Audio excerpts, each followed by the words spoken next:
Reading from Prabhupada Transcendental Diary, still in New Delhi, November 30, 1975.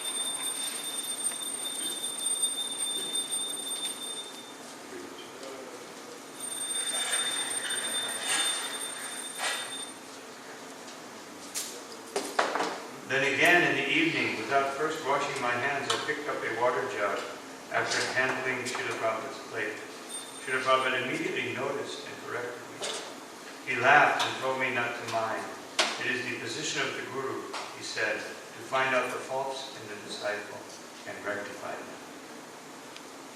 It was simultaneously embarrassing and pleasurable to be on the receiving end of Prabhupada's reproof. His standard of purity is so much higher than ours. By his keen observation and objective criticism, he is training us to the highest levels, making us fit for serving Krishna. I feel very fortunate that Prabhupada is patiently training me. Even though he sometimes calls us lechas, he is actually very proud of his Western disciples. He constantly points out to his visitors how we have been transformed.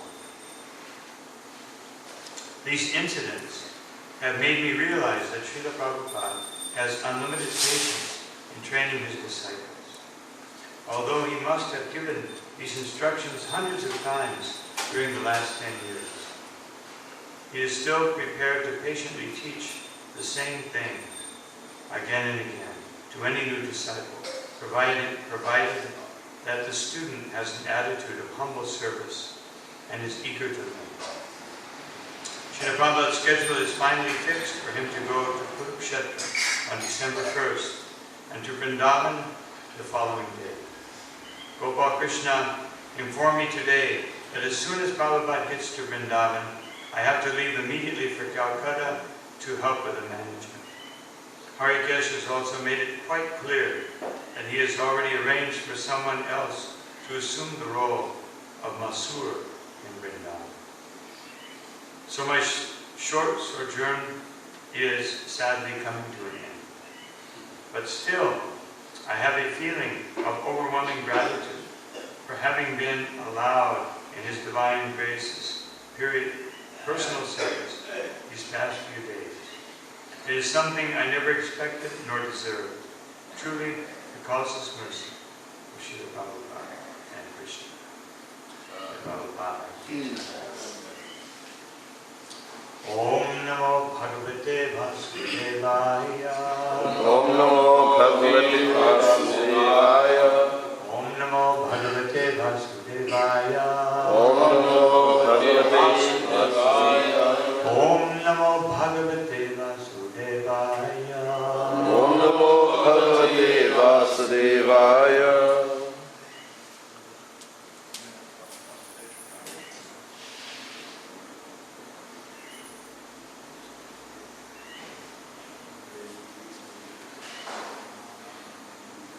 Today reading from Srimad Bhagavatam, 4th canto,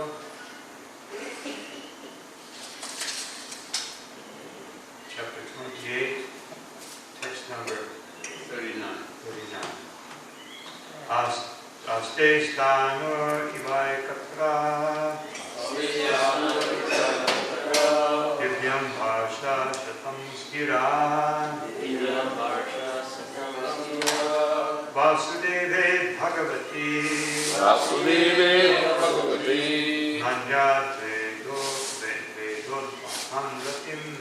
nanyad vedodvahan ratim aste sthanur ivaikatra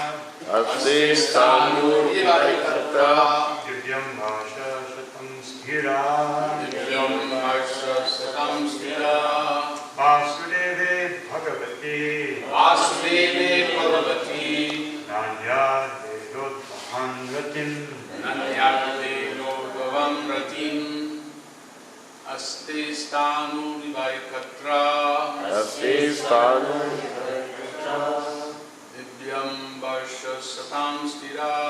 divyam varsha-satam sthirah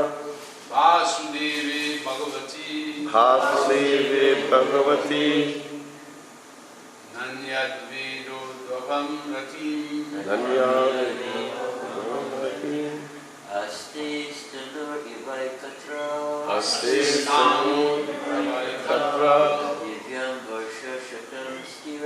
divyam varsha-satam sthirah vasudeve bhagavati, nanyad vedodvahan ratim, nanyad vedodvahan ratim,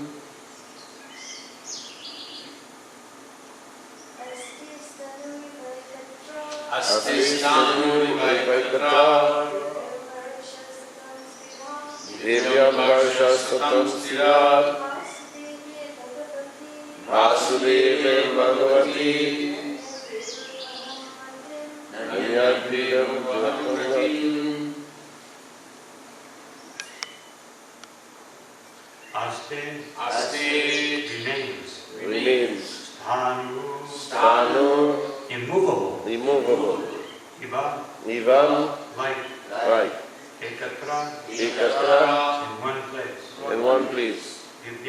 divyam, Of the demigod. varsha, Years.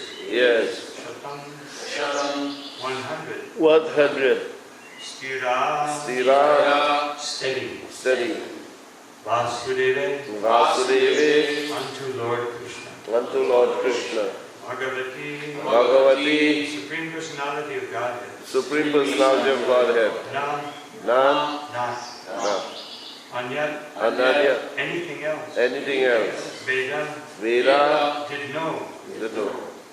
udvahan, Possessing. ratim, attraction. Translation and purport by His Divine Grace Prabhupada. In this way he stayed immovable in one place for 100 years by the calculations of the demigods. After this time, he developed pure devotional attraction for Krishna, the Supreme Personality of Godhead, and remained fixed in that position. Please repeat. In this way, he stayed immovable in one place He stayed immovable in one place for 100 years for 100 years by the calculations of the demigods. by the calculations of the demigod. After this time, he developed pure devotional attraction for Krishna, developed pure attraction for Krishna, the Supreme Personality of the God, Supreme Personality of Godhead. and remained fixed in that position. He remained fixed in that position. Purports. Bahunam janmanam ante jnanavan prapadyate vasudeve sarva-karma samahatma vedodvahan. After many births and deaths, he who is actually in knowledge surrenders unto me, knowing me to be the cause of all causes and all that is. Such a great soul is very rare. Bhagavad-gita 7:19. Vasudeve, the Supreme Personality of Godhead, Krishna, is everything. And one who knows this is the greatest of all transcendentalists. It is stated in the Bhagavad-gita that one realizes this after many, many births. This is also confirmed in this verse with the words divyam varsha-satam, 100 years according to the calculations of the demigods. According to the calculations of the demigods, 1 day, 12 hours, is equal to 6 months on earth. 100 years of the demigods would equal 36,000 earth years. Thus King Malayadhvaja executed austerities and penances for 36,000 years. After this time, he became fixed in the devotional service of the Lord. To live on earth for so many years, one has to take birth many times. This confirms the conclusion of Krishna. To come to the conclusion of Krishna consciousness and remain fixed in the realization that Krishna is everything, as well as to render service unto Krishna, are characteristics of the perfectional stage.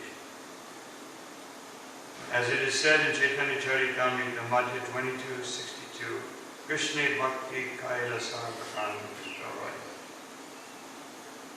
When one comes to the conclusion that Krishna is everything by worshipping or by rendering devotional service unto Krishna, one actually becomes perfect in all respects. Not only must one come to the conclusions that Krishna is everything, but he must remain fixed in this realization. This is the highest perfection of life. And it is this perfection that King Malayadhvaja attained at the end.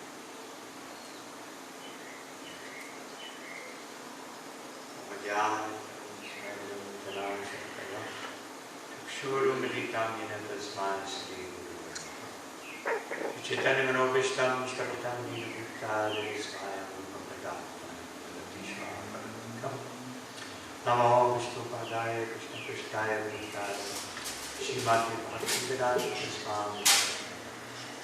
Namaste Saraswati Devi Bhagavati Shri Krishna Chaitanya Prabhu Nityananda Radha Shivashari Gaur Hare Krishna Hare Krishna Krishna Krishna Hare Ram, Ram Ram, Hare Hare. So Srila Prabhupada emphasizes in his purport the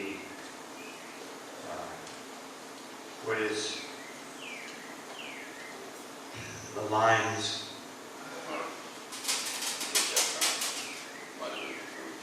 Yeah.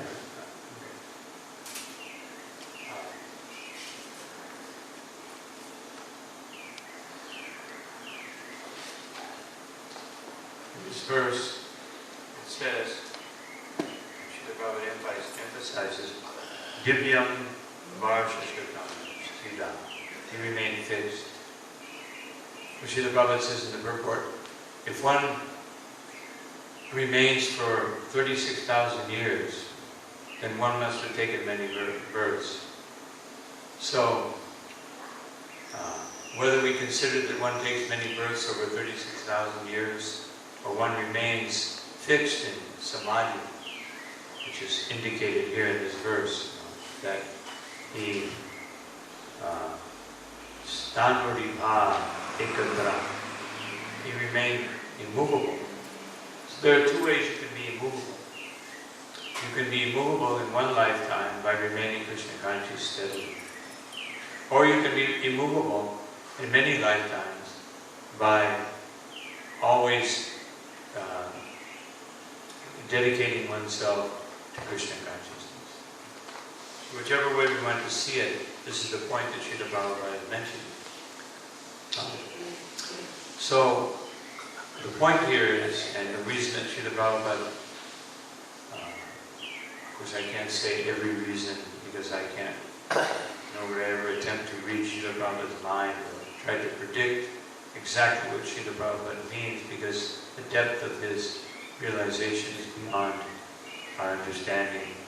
But as Sutta Goswami says, just as birds fly as high as their wings can allow them, I will try to explain this understanding of the Bhagavatam according to my realization. So, according to my realization, that here in this verse, Srila Prabhupada quotes the Bhagavad-gita, bahunam, janmanam, ante, because to show that being Krishna conscious is no cheap thing. It's not something, just like we see in the case of Ajami. Ajami was a great Brahmin, and Ajami, before he had his fall down, then he had his fall down, and then he was revived to devotional service by the chanting of the holy name. So, by the chanting of the holy name, sometimes we think, a little erroneously, that if I just chant any old way, Ajamil did it, he chanted any old way. He was calling out the name of his son. So if I follow the Ajamil program, that let me, do all nonsense, and then I'll chant the holy name. But we know this is the seventh offense against the holy name of the Lord, and Srila Prabhupada labels that offense many times the most serious offense. Sometimes he says that for the seventh offense, he mentions that according to the seventh offense more than any other offense. Although actually the first offense, by other definitions, would be the most serious offense. And the third, all of them are very serious. You should never take them lightly, any offenses. But the most serious ones are the first, third, seventh, and 10th. These are the most greatest offenses which can actually take us away from devotional service. Deviate us from the plan of devotional service. So, but even Adamya, after he was rescued by the Vishnu Dutas, not that he went back home, back to God. Sometimes we may have the tendency to over-eulogize devotees because they practice devotional service. And yes, they must have gone back home, back to God. But by this very verse, and by the verse that, by the example of Ajamya, we can understand that going back home, back to Godhead, may take some time. We may be able to do it immediately. Srila Prabhupada definitely gave us that option. He said if you strictly follow the 4 regulated principles and chant 16 rounds unswervingly, which means you have to be fixed in the chanting, you have to chant nicely. Not that you chant any old way and you externally follow the 4 regulated principles, but in the mind you entertain all kinds of thoughts.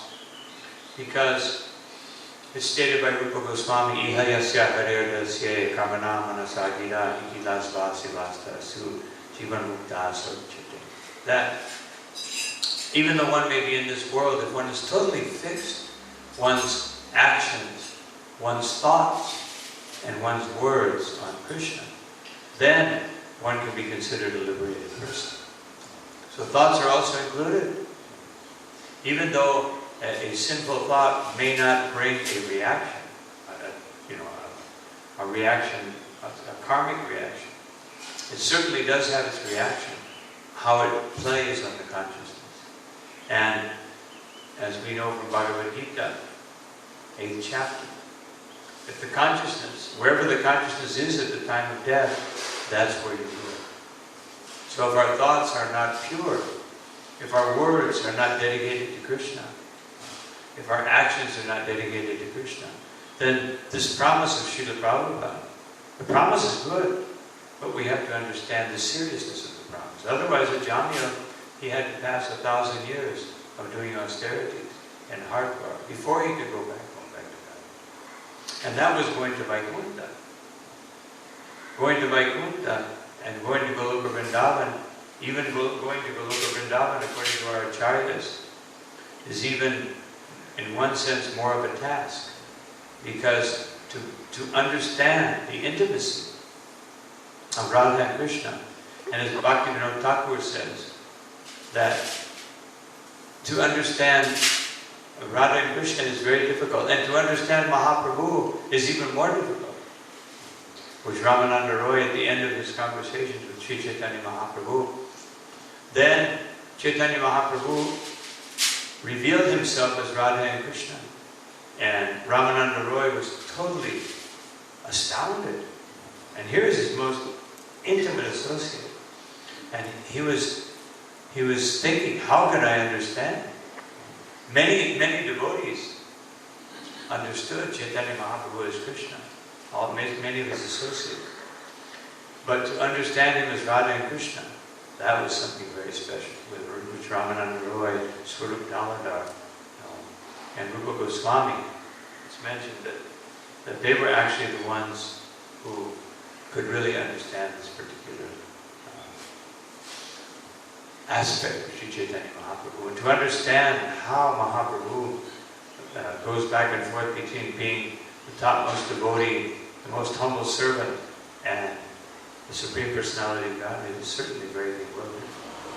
Krishna is sufficiently bewildering to be, as Queen Kunti says, you have everyone bewildered, vidambana.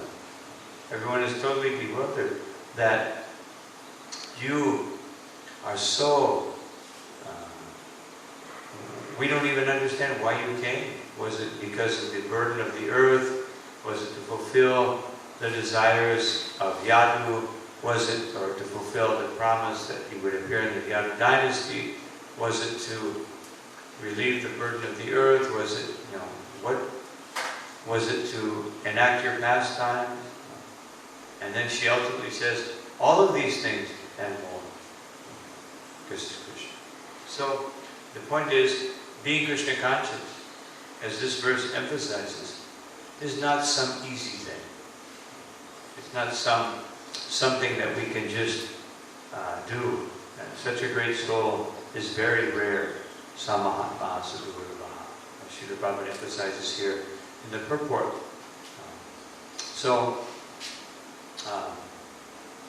Of course, this story is not historical. The story is allegory to show to King Prachina that the error of his ways. So we can understand that Prachina everything that's being said here about Puranjan and about Puranjani and about Malayadhvaja, all these things are illustrations of the life of Prachina Bhadishan. Sri Narad Muni is showing him. Sometimes we say that. Sometimes we're a little embarrassed. We say, I have a friend who has this problem. When we're actually referring to ourselves. I know somebody who, maybe you could tell me how. So that usually refers to ourselves. I know this person that. So this is the same thing. Sometimes it's very difficult because of our false ego to be humble enough to admit that I'm fallen or I had this problem. And sometimes it's difficult to instruct someone. Even sometimes in class, a devotee will see a problem in someone and may illustrate through the lecture, illustrate through the lesson in the Bhagavatam, some problem, either a collective problem or an individual problem, that although it may be the problem of one individual, it could be the problem of everyone. So, just like we hear about through the pages of the Bhagavatam, so many problems, and so many difficulties that different devotees go through to either become a devotee, to remain a devotee, to purify themselves of certain types of consciousness. And this is not just an isolated story that we're reading for our entertainment. It is to apply to our lives. When we hear about Radha and his extreme tolerance and his mercy and compassion, it's to show us that we should try to develop as much as possible this degree of compassion. When we hear about Gajendra's crisis, being pulled into the water, as Srila Prabhupada terms it, by the crocodile of Maya, we should understand this crocodile is also pulling at our leg. And if we don't surrender to Krishna, if we don't offer prayers to Krishna, then that crocodile will pull us in. So the point is that everything we see here in the Bhagavatam is meant to be applied to our life. It's not something, like entertainment, spiritual entertainment. Oh, this is very nice. This is a very wonderful story. Every one of the stories, especially when we see someone ascending to Krishna consciousness. This is very illustrative. We see Narada Muni, how he became purified by taking the remnants of the Vaishnavas. So when we get the opportunity to take remnants, because taking remnants means in two ways. He took remnants of their foodstuffs. It's like it's considered that the three fastest ways to advance in devotional service are taking charnamrita, taking the dust of the lotus feet of the Vaishnavas, and taking remnants of the Vaishnavas. So much so that one associate of Mahaprabhu, Kalidas, he was so anxious to take the remnants of every Vaishnava. The only one that was left, what's his name? Anyone remember? Maharaj? Huh? Jaritaku. Yeah. he wanted to take his remnant, but he was so humble, he wouldn't give his remnants to anyone. He was such a humble Vaishnava.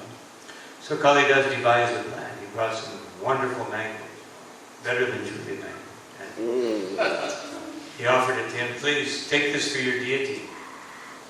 And so, he was an innocent Vaishnava. So he offered the mangoes, and then he took the remnants from the deity, and then he threw away the seed and the peels, and Kalidas came and took the seed and those peels, and he thought, now my life is complete. I got remnants of all the Vaishnavas. But remnants also means, what did the Vaishnavas leave us?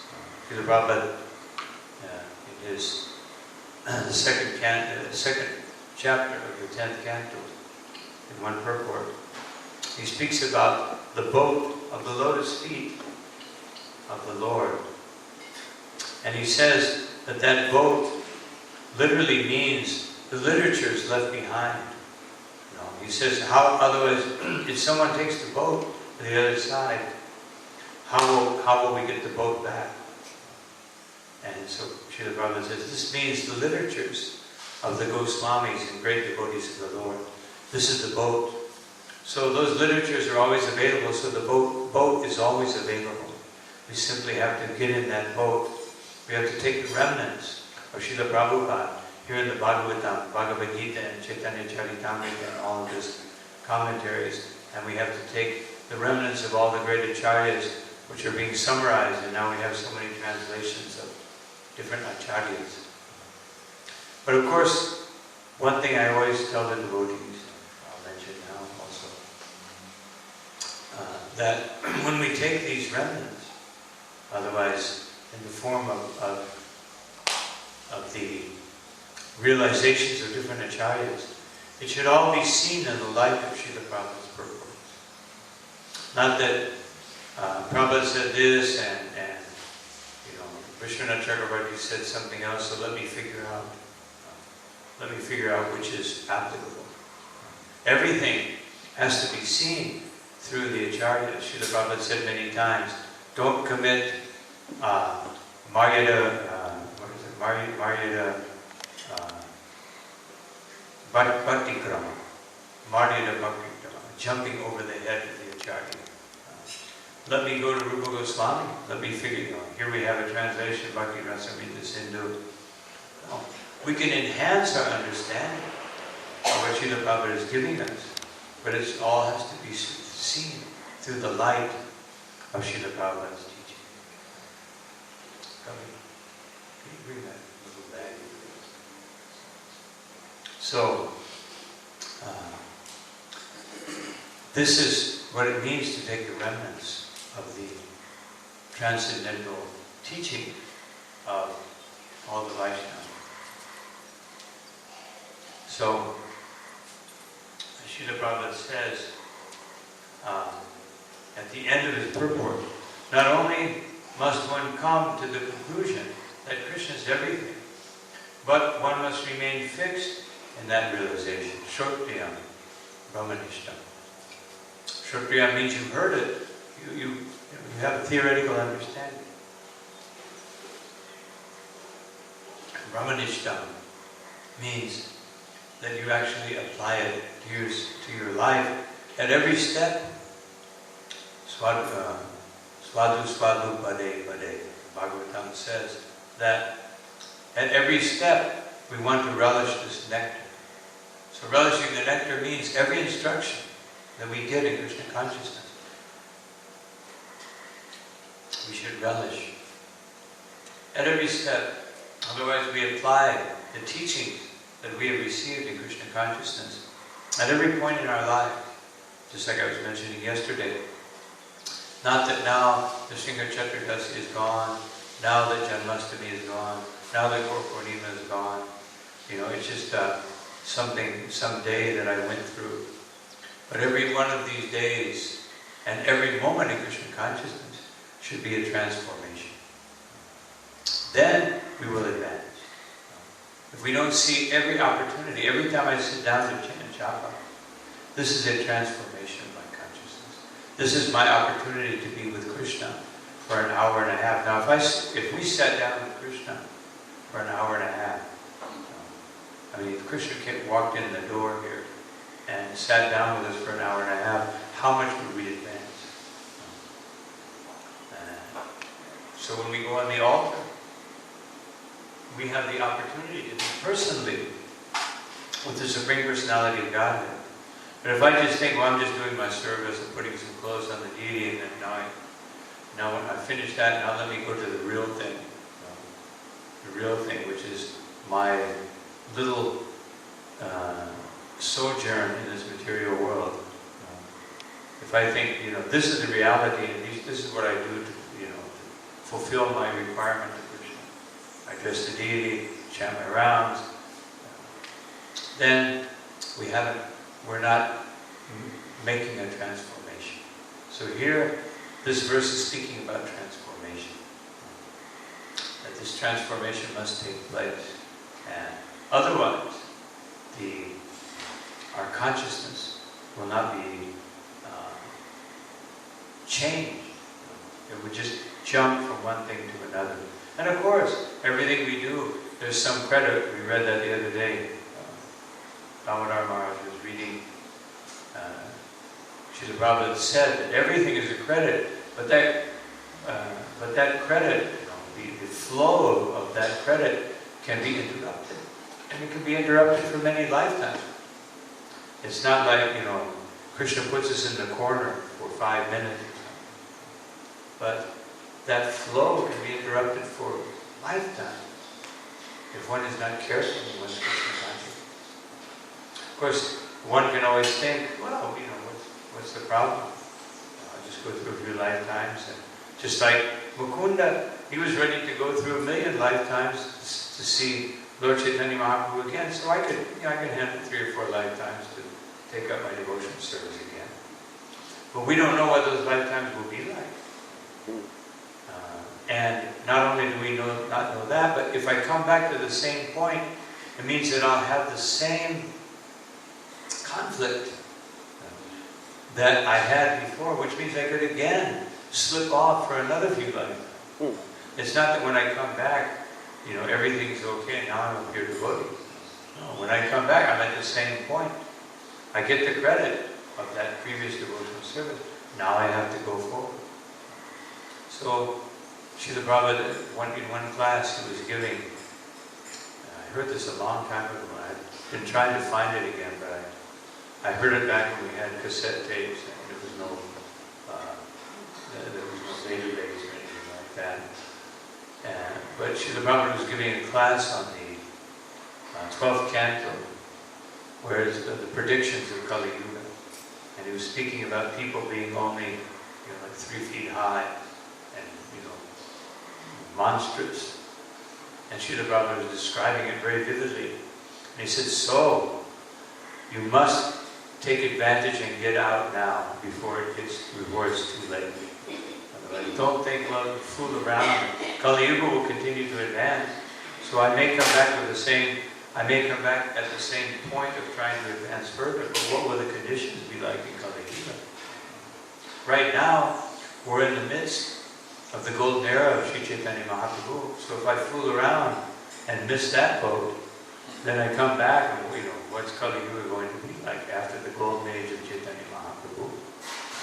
Look how far it's gone, just in 5,000 years. Of course, Vrindavan Thakur said that Kali Yuga has been accelerated more, just to enhance the pastimes of Sri Chaitanya Mahaprabhu. That normally after 5,000 years it wouldn't be this bad.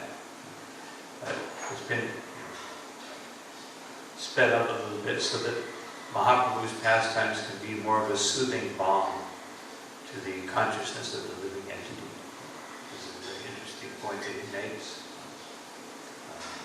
So, anyways, I wanted to take the last few minutes. That's basically what I wanted to say, which I hadn't even read this verse anyway. So, take because there are great personalities who have appeared today. The first one I speak about where I didn't have a thorough understanding of who was. This is the disappearance day of Sri Parameshwari Das Thakur. So sometimes he's referred as to Parameshwari Das or Parameshwar Das. So either Krishna Das or Radha Das, one of the two. Anyway,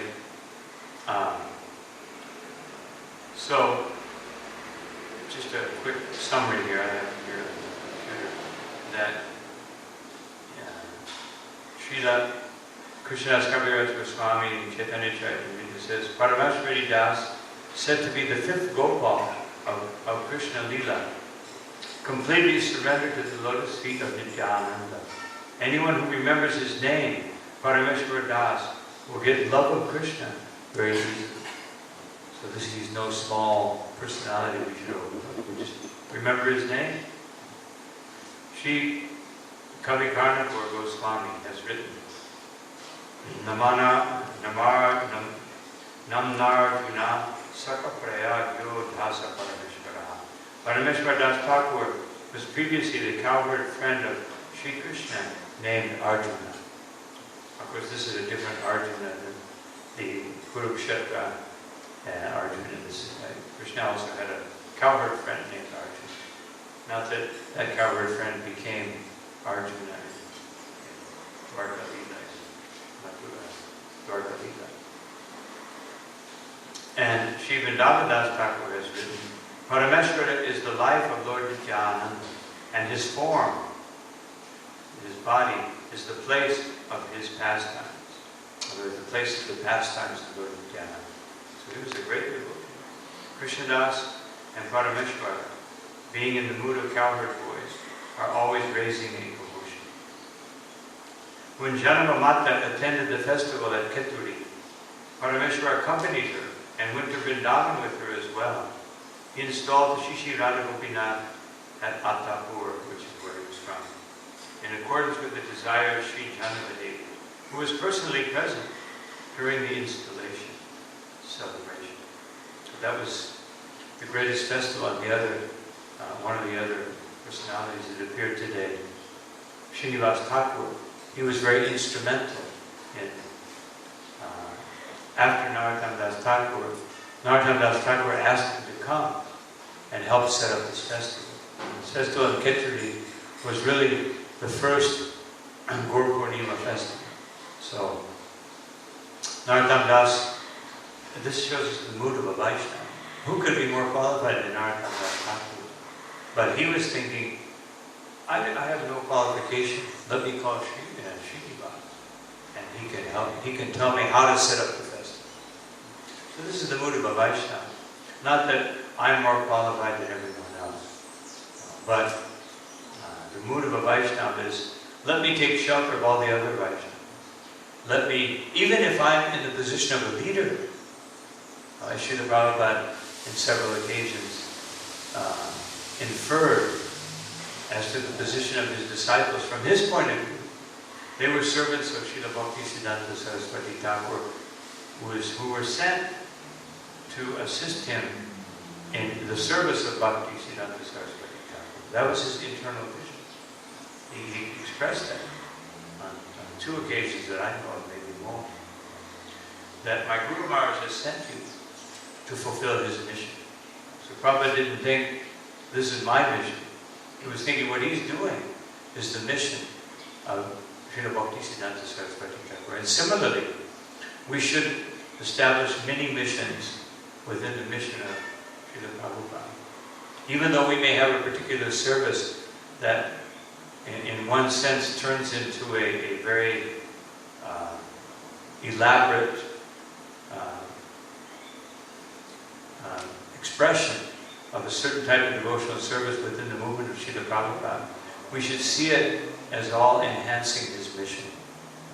Otherwise one will become puffed up, and then we have little sects, we have all kinds of little sects, a loose confederation of guru sects or something like that within the mission of Srila Prabhupada.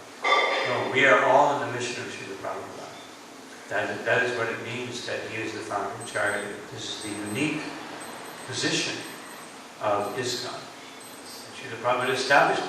Srila Prabhupada authorized it by forming a GBC, which was the desire of his Guru Maharaj. So it's an unprecedented thing. We don't find, we find sanghas, and we find, there was the varsha-satam established even in the time of Nityananda Prabhu and carried through by different acharyas. But it was never governed had a governing body like ISKCON. We'll speak about it, not in this pastime, these pastimes. Another pastime of Shamananda, one of the three, Srinivas Thakur, Narottam Das Thakur, and Dukhi Krishnadas, who became Shamananda.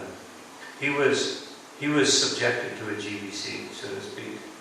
He was judged by all the Mahants in Vrindavan at the request of his guru.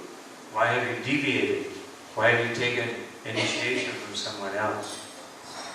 Showing that initiation is not some cheap thing that we just do again and again according to some whim. So, just to read a little more about Parameshwari Das, because I think we know the others better than we do. One day near Rampur, at the Atma Mahesh, the Shripad of Kamala Kripalai, there was a festival of Nam Sankirtan going on within the temple of Lord Jagannath there. Parameshwara was present, and he was dancing in a completely God-intoxicated state. At that time, some miscreants passed by there, and seeing a dead fox lying on the road, they picked it up and threw it in the midst of the Sankirtan party. The highly exalted Vaishnavas didn't feel any anger towards those ignorant fools, but Parameshwara felt sad to see the unfortunate dead fox. So by his merciful glance, he brought it back to life. And then that fox trotted out of the Mandir, the kirtan hall, to the utter bewilderment of those miscreants, who then immediately fled from the spot. I never did that fast.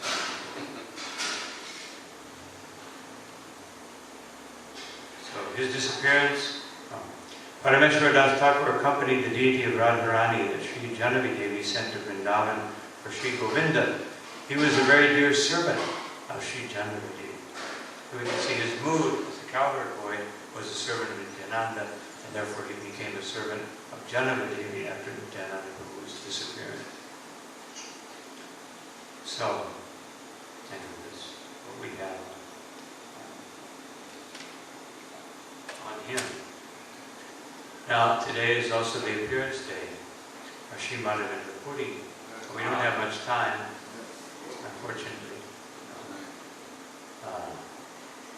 But Sri Madhavendra Puri is such a great personality in our line of Chaitanya Vaishnavas, because Gaudiya Vaishnava, because he initiated, he was the founder, so to speak, of the present mood of worshipping Shri Radha and Krishna.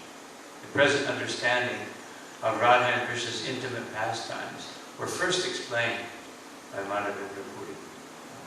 And especially understanding the depth and the position of the gopis of Vrindavan. Of course, this was further enhanced and brought to fruition and perfection and the highest climax and acme of understanding by Chaitanya Mahaprabhu and later by the six Goswamis and other acharyas like Vishwanath Chakravarti Thakur. But Madhavendra Puri initiated. Before Madhavendra Puri, everyone understood, here are the pastimes of Radha and Krishna. But sometimes those pastimes were subordinated even to the childhood pastimes of Krishna, as in the Pushti Marg. They considered that the childhood pastimes of Krishna, because it's so intimate and sweet, that this is actually the highest peak or the highest pinnacle of the pastimes of Krishna. Of course, Srila Prabhupada also warns us that we should not think that one thing is better than another. But Srila Prabhupada says that comparatively speaking, the love of the gopis is the highest. So, Madhavendra Puri brought this. Another accomplishment of Madhavendra Puri is that in a time when Advaitacharya was very, very sad to see the condition of the world, Sri Madhavendra Puri came to his house and they spent several days together. And of course Madhavendra Puri at that time gave Advaitacharya his initiation. And he also initiated Nityananda Prabhu. And he also initiated Sri Ishvara Puri, who was his most intimate disciple. Such an intimate disciple. How did he become an intimate disciple? Because with total humility, he served Sri Madhavendra Puri in his last days. There were two prominent servants in the last days of Madhavendra Puri present. One was Ishvara Puri and the other was Ramachandra Puri. Ramachandra Puri, when Madhavendra Puri was crying in ecstasy and saying, "Where have you gone, O Lord of Mathura? Why have you abandoned me?" Ramachandra Puri said, "Why are you lamenting? You're supposed to be absorbed in the Brahman." And so Madhavendra Puri said, "Get this rascal out of here. The last thing I want to do is to see his face at the time of leaving this world." And you can imagine what, at the time of the leaving of your spiritual master, this is your blessing. Get this rascal out of here. I don't want to see his face. What is his future? His future was to offend Chaitanya Mahaprabhu. Not only did he offend his spiritual master, but he didn't learn then. He offended Jagannatha Pandit. He offended every Gaudiya Vaishnava he could find. And then he offended Mahaprabhu. So that is the acme, the culmination of foolishness. But Ishvara Puri, what did he do? He cleansed the body, the stool and the urine, and fed and cared for Sri Ishvara Puri so intimately. Srila Prabhupada also conducted this pastime with his disciples, allowed them to care for him and take care of all those bodily needs. It's not easy to take care of this type of bodily needs. You have to be very dedicated, just like every mother, when they have a child, they take care of all this, because the child can't do anything. And it's, from a material point of view, it's not very wonderful. But because of love, it becomes the most wonderful thing. So Madhavendra Puri blessed him. And he, by that blessing, became the spiritual master of Sri Chaitanya Mahaprabhu. Also, Madhavendra Puri met with Nityananda Prabhu. When Nityananda Prabhu was traveling in pilgrimage, Madhavendra Puri was feeling very distraught. Because everyone he met, when he met Nityananda Prabhu, he said, "I've been traveling everywhere. Every sannyasi I meet is a Mayavadi. Every saintly person I meet is self-interested. And every person I tried to explain about Krishna to is not interested." He said, "Actually, I was just considering to go into the forest and just meditate on Krishna, just chant the holy name. But now that I've met you, now I'm inspired to continue my quest of Krishna consciousness." So this is Sri Madhavendra Puri. Of course, there's so many things you can say about him. His meeting with Krishna at Govardhan, establishing the Gopal deity, traveling on the behest of the Gopal deity to Jagannath Puri to bring sandalwood, and ultimately becoming blessed by Gopinath, Kirchor Gopinath, and then coming back and offering that sandalwood to Gopinath on behalf of Gopal. So these are all wonderful pastimes. We don't have time to go through all that. And the last great personality, last but not least, is Srinivasacharya. Srinivasacharya, I just mentioned one thing about so many things we can mention, but his father his father was named Gangadhar, but later became named as Chaitanya-das because he went to see Lord Chaitanya. And when he arrived to see Lord Chaitanya, it was in Katwa, and it was at the day of Lord Chaitanya taking sannyas. And he was totally distraught and saddened. Why is Chaitanya Mahaprabhu taking sannyas? He understood Chaitanya Mahaprabhu as the Supreme Personality of Godhead. So, but after he saw that, he saw the kirtan of Mahaprabhu after taking sannyas, the only thing he could do is say Chaitanya, Chaitanya, Chaitanya, Chaitanya. So he got the name Chaitanya-das. And then he and his wife could not have a child. So they went to Jagannath Puri to see Lord Chaitanya. And Lord Chaitanya told his servant Govinda, tell them that they should go back to their village and they will have a child. And this child will be a great devotee who will spread Vaishnavism all over the world. So they went back and they had Srinivas Acharya, who had the same golden complexion of Sri Chaitanya Mahaprabhu. Beautiful bodily features, lotus eyes. So Srinivas, his great desire, because there was a prediction that he should meet Mahaprabhu. He wanted to meet Mahaprabhu. And he came in contact with Sri Narahari Sakar, who was an intimate associate of Mahaprabhu. The only associate of Mahaprabhu who was allowed to glorify Mahaprabhu in his presence, as Mahaprabhu. He was the only one who could do it. Everybody else, when they would try to glorify him as the Supreme Personality of Godhead, Mahaprabhu would cover his ears. But Narahari Sakar accepted it. He was a little senior to Mahaprabhu. So Narahari Sakar, Srinivas came and he wanted to take initiation from him, but Narahari said, no, in the future you should take initiation from Gopal Bhatta. So he said that actually Mahaprabhu's pastimes are coming near an end. You should go meet him. He was very desirous of meeting Mahaprabhu. So he started on the way to Jagannath Puri. And as soon as he started, he got the news that Mahaprabhu had disappeared. So immediately he thought, let me just burn my body. Let me just jump into the fire.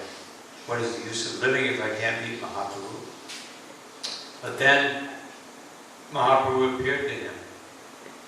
And he said, no, you should go learn the Bhagavatam from Gadadhar. Wonderful. So we got to Jagannath Puri, and Gadadhar was sitting there, and when he met Srinivas, he said, yes, Mahaprabhu instructed me to tell you the Bhagavatam, but there's one problem. Because at that time there was no BBT, so you couldn't buy a set. In my Bhagavatam, because Mahaprabhu would sit with me and read the Bhagavatam, his tears and my tears have washed away all the words. So I can't read it. So we have to send someone to get another Bhagavatam. So they sent a letter to Narahari. The Bhagavatams were handwritten at that time on palm leaves. And so Narahari said, yes, I will procure another Bhagavatam. I'll prepare another Bhagavatam. So Srinivas said, let me go. But when he got to Narahari and when he got the Bhagavatam, he got the news that Gadadhar had left. So he said, what's going on? First I was supposed to see Mahaprabhu, he left. Now he told me to hear from Gadadhar. How will I hear the Bhagavatam? So again, Mahaprabhu appeared and said, you should go learn from Rupa and Sanatana. They will teach you the Bhagavatam. So he had spent some time, then his mother became very sick, so he went to take care of her. And then he was told by Narahari that you better go and meet Rupa and Sanatana. It's not very easy for the eternal associates of the Lord to live without the Lord's presence. He was giving him a hint. But then he went to Navadvip And he met all of the eternal associates of Mahaprabhu. He stayed there and associated with them. And then he came back to Narahari. He said, "You better hurry." But on the way, he stopped in Varanasi and he met Chandrasekhar and stayed there and listened to all the pastimes that he had with Mahaprabhu. And then he heard that Sanatana Goswami had disappeared. And then when he got to Mathura, he heard that Rupa Goswami had disappeared. And then he said, "Definitely I'm going to jump into the Muna. My life is useless." But again, I can't remember if it was Mahaprabhu or Rupa Goswami that appeared in his dream and said, "You should take shelter of Jiva Goswami." And then, so he finally got to Vrindavan. Jiva Goswami had heard about the greatness. Jiva Goswami came and personally greeted him, received him, and brought him and arranged for his. This is the Vaishnava. Not that we think, "Well, wait, I'm a Brahmin. I don't do these things." No. Jiva Goswami personally arranged for his accommodations, meals, and everything. And then he wanted to take initiation from Jiva Goswami, but actually the instruction was he took initiation finally from Gopinath Goswami. But he learned from Jiva Goswami, who entrusted him, Narottam Das Thakur, and Shamananda to take the books of the Goswamis to Bengal and teach them to the Bengali devotees. Because the Bengali devotees were dedicated to Mahaprabhu, but they were very sentimental. They needed training, showing us that our sentimentality is not enough. We must be trained in Krishna consciousness according to the teachings of the Goswamis, the teachings of Srimad Bhagavatam. So, they began the tour, and then they came to the kingdom of King Birhambu. And this king was a great thief. This is in Bihar. Bihar is known. Bihar means wanderer. So the Biharis were known as like kind of wandering gypsy type people who were famous for stealing. Even nowadays, it still happens that trains that go through Bihar sometimes get held up and robbed. Bihar just has this fame. And this king, he had a group of people. He had an astrologer. And anyone who was coming to his kingdom, the astrologer would say if they had any riches. And he would send his group of thieves, and they would steal the riches. So the astrologer said, "This caravan's coming, and they have unbelievable riches. More than, I've never seen such riches." The king, he sent his band of thieves. They followed the caravan. And they finally got the opportunity, everyone was sleeping, and they stole these trunks, very heavy. This must be unbelievably valuable thing. It's very heavy. And they took these trunks to the king, and they were all very carefully wrapped up. And the king was unwrapping them from manuscripts. It was full of manuscripts. He dug through the manuscript. Where's the jewels? But just by touching those manuscripts, he felt something very special in his heart. And then Srinivas, when they woke up the next morning, he said, "I am the leader of this group. This is my responsibility. I have to go recover." So he came to the king. And the king had a very puffed up Brahmin minister. And that Brahmin had began to take these teachings of the Bhagavatam and was reciting them. And it was very beautiful, but it wasn't, he didn't understand, especially he was reciting the 10th canto, he didn't understand it properly. So Srinivas arrived and he heard this man. And he said, "Actually, your understanding is incomplete." And this Brahmin became very puffed up. Who can challenge me? The king said, the king had already received some blessing from the Shastras. And the king said, "Let him speak." And he spoke so beautifully on the pastimes of the 10th canto and explained them in such a way the king surrendered to him, took initiation. Even the Brahmin took initiation. Everybody took initiation. Srinivasacharya, he recovered the manuscripts and went to take them to the Bengali devotees.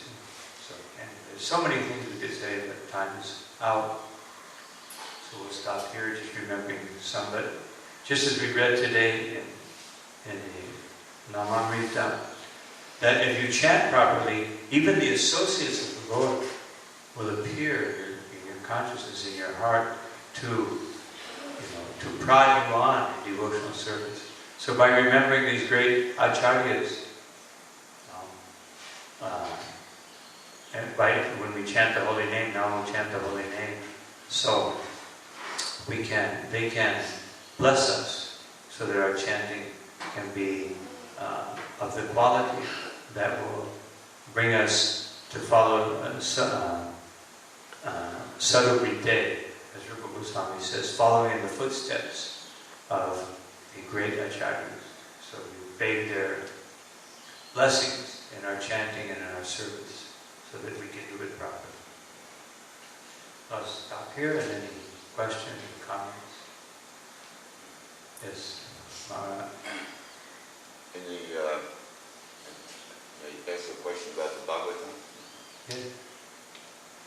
Just one, in the previous purport, Prabhupada warned against how the impersonalists could make a erroneous interpretation of the Sri Brahman. So at the end of today's purport, it seemed like there's also a potential to misunderstand, where we're hearing just that Krishna is everything. We have to understand that yes, Krishna is everything, but he's also more than everything. If Krishna is just everything, then the personal aspect becomes nebulous. So just one question. Oh, I don't see that as a question, rather revelation.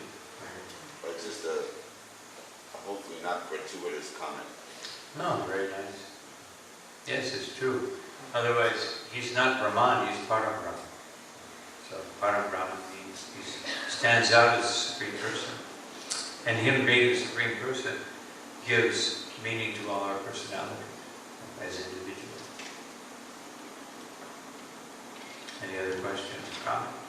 Yes. Sometimes we kind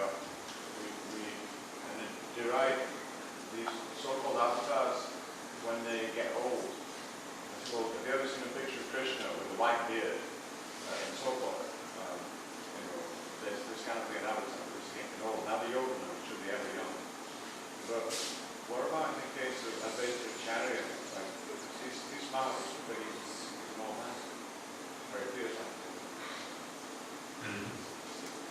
As you also mentioned that Kalendar and he passed away. Purnamasi is eternally an elderly gopi, an elderly lady in the pastimes of Krishna. There are many elderly persons eternally in the pastimes of Krishna. So, the appearance of Advaita-charya, being elderly, this is his pastime with Mahaprabhu. This is his position in the Panchatattva. He's senior. Srivas is also senior. And this is in the eternal pastimes of Sri Chaitanya Mahaprabhu, this is his position. So, yes, the Lord in his feature of Krishna, and even the Lord in his feature of Mahavishnu is always the same, and Advaita-charya will also be always the same. But just as Krishna, when he performs certain pastimes, he goes through by yogamaya potency. He's born, he apparently appears as a young child, and he grows up to that age. So Advaita-charya also appears, and he comes to a certain point. But it's not that he grows older and older and then dies, because he is Mahavishnu in that form, in that pastime. He has that particular elderly aspect. So the Lord can also have an elderly aspect or a childlike aspect, like in the form of Vamanadev. It's not like we see that Vamanadev got old and Vamanadev, he was like decrepit. Vamanadev appears as a young Brahmin dwarf, and that's his. Not that Krishna is a dwarf, but in that particular pastime, he's a young dwarf.